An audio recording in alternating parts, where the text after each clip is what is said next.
Pemirsa, Satgas Pangan Polri menggelar rekonstruksi kasus beras tidak sesuai standar mutu di pabrik PT PIM di Serang, Banten. Saat rekonstruksi, Satgas temukan butiran beras pecah atau menir dalam proses produksi beras premium.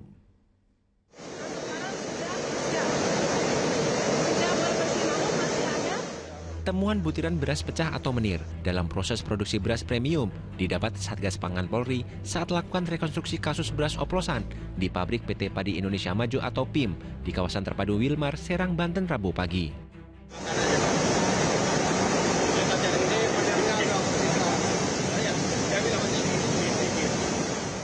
Rekonstruksi dilakukan setelah Satgas Pangan Polri menetapkan 3 orang dari PT PIM sebagai tersangka kasus beras tak sesuai standar mutu. Satgas Pangan memeriksa secara menyeluruh proses produksi beras yang dilakukan pabrik PT PIM tersebut.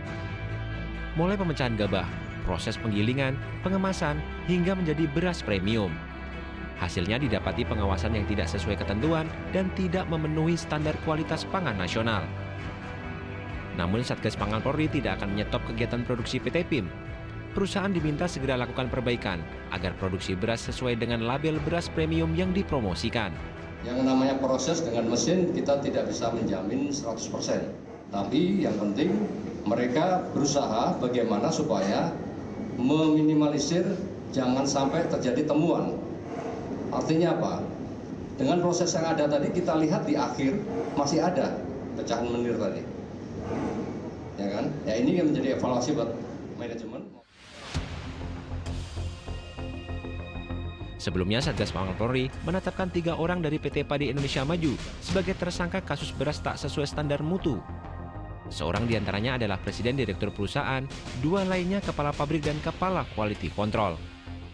Polisi juga menyita barang bukti berupa lebih dari 13.000 karung dan 58,9 ton beras premium. Selain itu, turut disita dokumen legalitas dan dokumen penunjang. Meski sudah ditetapkan sebagai tersangka, namun ketiganya belum ditahan karena bersikap kooperatif. Ketiga tersangka dijerat pasal perlindungan konsumen dan atau pencucian uang dengan ancaman hukuman 5 tahun dan 20 tahun penjara. Tim Liputan melaporkan.